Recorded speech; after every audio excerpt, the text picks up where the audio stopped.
श्री दुर्गा सप्तशती चरित्र, तीसरा अध्याय। जगदम्बा के श्री अंगों की कांति उदय काल के सहस्त्रों सूर्यों के समान है। वे लाल रंग के रेशमी साड़ी पहने हुए हैं। उनके गले में मुंडमाला शोभा पा रही है। दोनों मस्तक स्तनों पर रक्त चंदन का लेप लगा है। वे अपने कर कमलों में जप मालिका, विद्या और अभय तथा वर नामक मुद्राएं धारण किए हुए हैं। 3 नेत्रों से सुशोभित मुखार विंद की बड़ी शोभा हो रही है। उनके मस्तक पर चंद्रमा के साथ ही रत्न में मुकुट बंधा हुआ है तथा वे कमल के आसन पर विराजमान है। ऐसी देवी की मैं भक्ति पूर्वक प्रणाम करती हूँ। ऋषि कहते हैं, दैत्यों की सेना को इस प्रकार तहस नहस होते देख महादैत्य सेनापति चिक्षुर क्रोध में भरकर अंबिका देवी से युद्ध करने के लिए आगे बढ़ा। वह असुर रणभूमि में देवी के ऊपर इस प्रकार बाणों की वर्षा करने लगा जैसे बादल मेरुगिरी के शिखर पर पानी की धार बरसा रहे हो।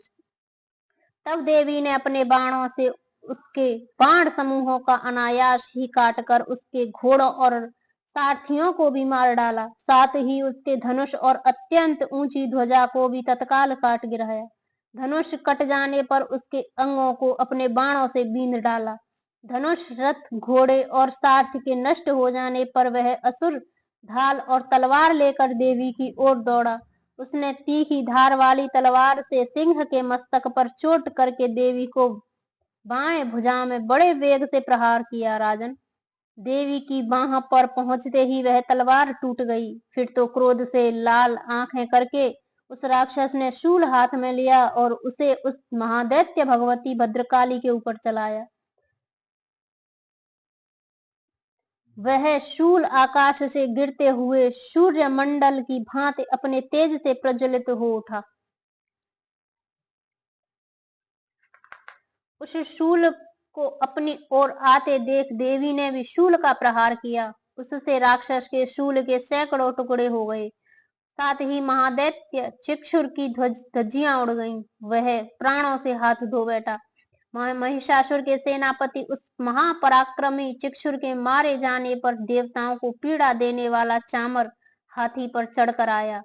उसने भी देवी के ऊपर शक्ति का प्रहार किया, किंतु जगदम्बा ने उसे अपने हुंकार से ही आहत एवं निष्प्रभ करके तत्काल पृथ्वी पर गिरा दिया। शक्ति टूट कर गिरी हुई देख चामर को बड़ा क्रोध हुआ। अब उसने शूल चलाया, किंतु देवी ने उसे भी अपने बाणों द्वारा काट डाला। इतने में ही देवी का सिंह उछलकर हाथी के मस्तक पर चढ़ बैठा और उस दैत्य के साथ खूब जोर लगाकर बाहु युद्ध करने लगा।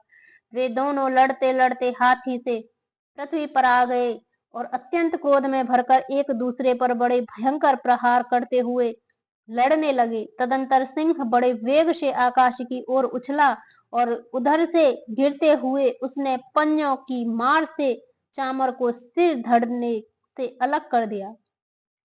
इस प्रकार उदग्र भी शिला और वृक्ष आदि की मार खाकर रणभूमि में देवी के हाथ से मारा गया और तथा कराल भी दांतों, मुक्कों और थप्पड़ों की चोट से धराशायी हो गया।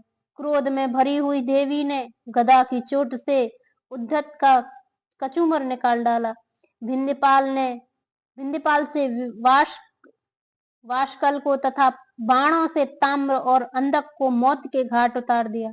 3 नेत्रों वाली परमेश्वरी ने त्रिशूल से उग्रासय, उग्रवीर्य तथा महान हनु नामक दैत्य को मार डाला। तलवार की चोट से विडाल के मस्तक को धड़ से काट डाला। दुर्धर और दुर्मुख इन दोनों को भी अपने बाणों से यमलोक भेज दिया। इस प्रकार अपनी सेना का संहार होता देख महिषासुर भैंसे का रूप धारण करके देवी के गढ़ों को त्रास देना आरंभ किया। किन्हीं को थुनथुनु से मारकर, किन्हीं के ऊपर खुरों का प्रहार करके, किन्हीं को पूंछ से चोट पहुंचाकर, कुछ को सींगों से विदीर्ण करके, कुछ गढ़ों को वेग से, किन्हीं को सिंहनाद से, कुछ को चक्कर देकर और कितनों को निश्वास वायु के झोंके से धराशायी कर दिया। इस प्रकार गढ़ों की सेना को गिराकर वह असुर महादेवी के सिंह को मारने के लिए झपटा। इससे जगदम्बा को बड़ा क्रोध हुआ। उधर महापराक्रमी महिषासुर भी क्रोध में भरकर धरती को खुरों से खोदने लगा तथा अपने सींगों से ऊंचे ऊंचे पर्वतों को उठाकर फेंकने और गर्जन करने लगा। उसके वेग से के चक्कर देने के कारण पृथ्वी शुद्ध होकर फटने लगी। उसकी पूंछ से टकराकर समुद्र सब ओर से धरती को डुबोने लगा। हिलते हुए सींगों के आघात से विदीर्ण होकर बादलों के टुकड़े टुकड़े हो गए। उसके श्वास की प्रचंड वायु से वेग से उड़े हुए सैकड़ों पर्वत आकाश से गिरने लगे। इस प्रकार क्रोध में भरे हुए उस महादैत्य को अपनी ओर आते हुए देख चंडिका ने उसका वध करने के लिए महान क्रोध किया। उन्होंने पाश फेंककर उस महान असुरों को बांध लिया। उस महासंग्राम में बंध जाने पर उसने भैंसे का रूप त्याग दिया और तत्काल सिंह के रूप में वह प्रकट हो गया। उस अवस्था में जगदम्बा ज्यों ही उसका मस्तक काटने के लिए उद्यत हुई, त्यों ही वह खड़गधारी पुरुष के रूप में दिखाई देने लगा। तब देवी ने तुरंत ही बाणों की वर्षा करके ढाल और तलवार के साथ उस पुरुष को भी बींध डाला।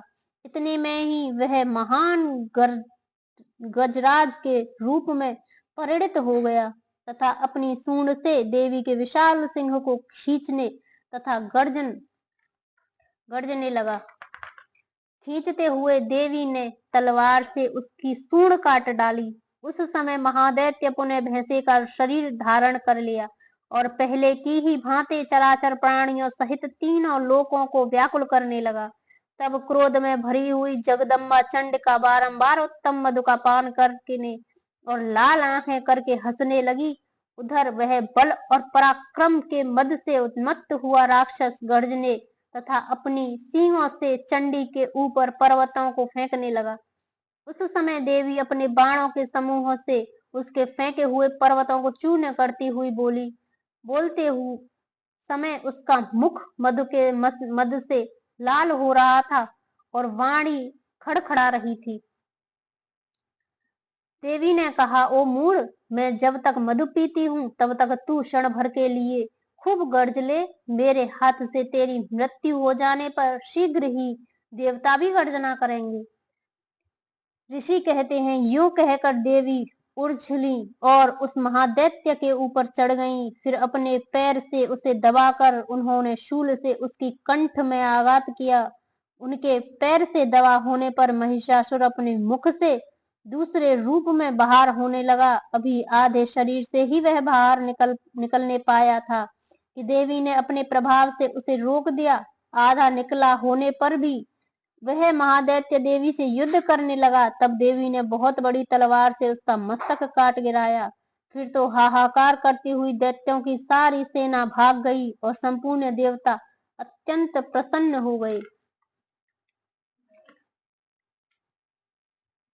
देवताओं ने दिव्य महर्षियों के साथ दुर्गा देवी का स्तवन किया। गंधर्व राज गाने लगे तथा अप्सराएं नृत्य करने लगी।